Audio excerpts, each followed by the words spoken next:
The Philadelphia Eagles, Logan, have just stumbled into the playoffs. They've been clinched for a bit, but they blew their chance at the 1 seed a few weeks back.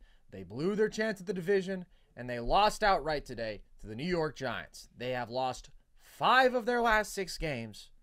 Are they the worst team in the playoff field right now? I don't think the Eagles are the worst, only because the Pittsburgh Steelers and the Tampa Bay Buccaneers are in the playoff picture. Whoa, you're not picking the Bucs? Oh, no, I think the Bucs are going to win, but I think the Eagles are better. Okay, respect. I got to slide with my corked up white boy, Baker Mayfield, man. He's going to make some course. stuff happen. You already know. You already should know. You already should know University. I can't quit on Baker Mayfield just yet. And I think the Eagles, like, the thing with the Eagles is literally just, to me, it's something that is baffling is the amount of big plays that they allow. Like, it's insane to me is that every game, it's a shot play up a sideline or it's a go route, and the Eagles are getting completely torched. The Hurts injury is concerning. The A.J. Brown injury is concerning. Carson, you mentioned the space that we did with Wolf earlier, too, and I talked about how it's not always the talented teams. It's you need to have momentum. You need to have mojo going into the playoffs. It's important that you establish a rhythm, a flow. Yeah, just you get some good juju going in before the playoffs start. And the Eagles have been on one of the worst skids I can remember going into a playoff run ever. And only the 2020 Steelers would really compare, let's be honest. Yeah, well, that's a really good comp, actually. And because of that, that's a big part of why I'm picking the Buccaneers. It's like, you show me week after week that you can't stop anybody, that you allow all these big shot plays. Hurts has continually not, failed to step his game up. I do think he's dealing with a few injuries, and I think it's important to note. I think that is a component of Jalen Hurts' struggles, but the quarterback isn't playing at the adequate level. The talent level isn't what the Eagles were at last season after they've been depleted. The coordinators aren't as good. You're on a complete slide and skid on the second half of this season. Like, no, I'm not taking Philly to win a playoff game. And I think, like I said, I think the Steelers are worse. I don't know how the Steelers do it. Carson, I think they're the first team with a negative point differential, or this low of a negative point differential to win 10 games. Like, I don't think that anybody has ever done what the Steelers did this year. It is truly unprecedented. Yeah. So the Eagles, Carson, I think talent-wise aren't the worst in the field, but they have the least amount of momentum. It is grinded to a complete halt, and you could argue that the Eagles are moving backwards. I just think they've lost their mojo, and for that reason, they got to go on the road too. I'm not going to take them to win. I think that with the weapons that Tampa Bay has, with Rachaad White, with Mike Evans, with Chris Godwin, I think they take 2 to 3 shot plays, they execute, and I think that is the difference maker between them and Tampa Bay. I think it's going to be a good game, but I just think the big plays rear their ugly head, and Baker Mayfield and company make enough of them to steal this one. It's certainly not impossible. And the Eagles are definitely in that bottom tier of teams in the playoff field. I agree with you on the others, Tampa Bay and Pittsburgh, but I do think that they're better than both. And these injuries can kind of throw a wrench into that, because this is a team that is already a disaster, and if they're down A.J. Brown, who I'm not optimistic is going to play. Like, the only update that we've had is that he didn't tear his ACL, which is good, but he was out for this entire game. And I certainly expect Hurts to play. It's rare that any finger thing would keep a quarterback out of a playoff game, but it's definitely a little bit gnarly what happened to him. Oh, yeah. He tried to return to this game. It didn't work. Like, it could definitely affect him throwing the football, and he's already been dealing with all of these little bumps and bruises throughout the year. So the injury situation isn't great.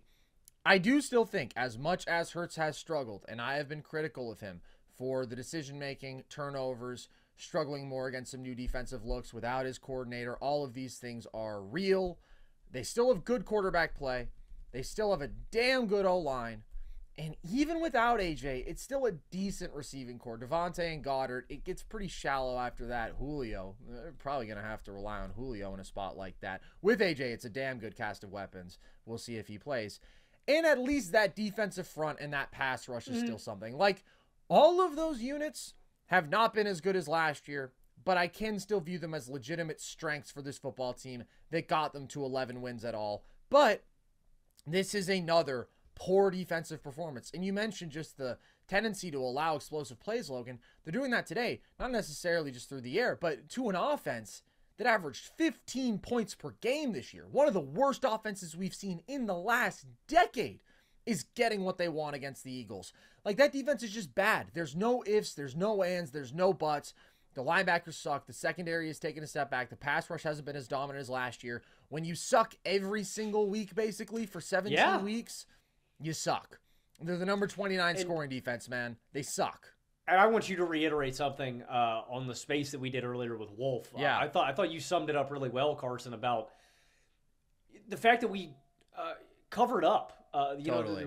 Because they kept winning games. I thought you made a great point. Because they kept winning games, we just tended to ignore these flaws that have been evident all season long. Yeah, that's the key point to me. You mentioned that momentum is important, and this is a team that has been sapped of all of their momentum, and that is real. At the same time, the Eagles were just never as good as that 5-0 or that 10-1 record. And every red flag that we are talking about now existed then.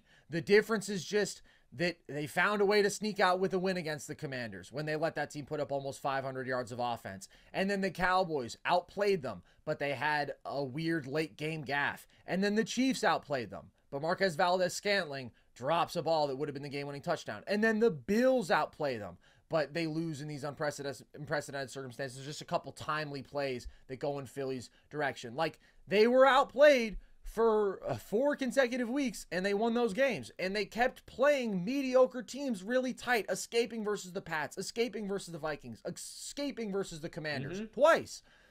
And we explained it away because of their record and because of what they did last year. But Hurts has been shaky all year. Insane to think that the media made him the MVP favorite after the Bills game. Insane, because he has been shaky all year. The run game hasn't been as dominant as last year this entire season.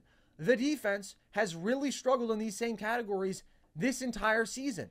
The adjustment, losing both coordinators, has been an issue this entire season. So, yes, their momentum is very much trending in the wrong direction. And this is a team that has taken a step back from where they were. But they were never as good as their record, and I think we can say that pretty clearly with retrospect. 100%, 100%, Carson. Now, I gave out my prediction. Do you think that because they are still better in your eyes than Tampa Bay, do they eke out a win against Tampa Bay? I am going to pick them. We're going to do a full playoff preview episode later in the week, by the way. Obviously, we got to talk about all that. To me, it does come down to I trust the quarterback more for the Eagles. I trust the trench play more. Baker is still a very volatile experience. Although I think that the overall Tampa defense is better, I still think the Eagles' pass rush is probably better. And I don't think there's a ton that Tampa does at a really high level. And they've been running the football better as of late, but I still don't view that as a real strength. I just think the Eagles are the more talented team still, and I do have more faith in their quarterback versus the Bucs. But it's not like they're some heavy favorite. It's not like I can't see a world. They just lost to the Giants, lost to the Seahawks. They're losing to everybody. Like, they're not very good, but the Bucs, to me, aren't all that good either. It's really a mid-off, bro. That is the mid-off of the playoffs here.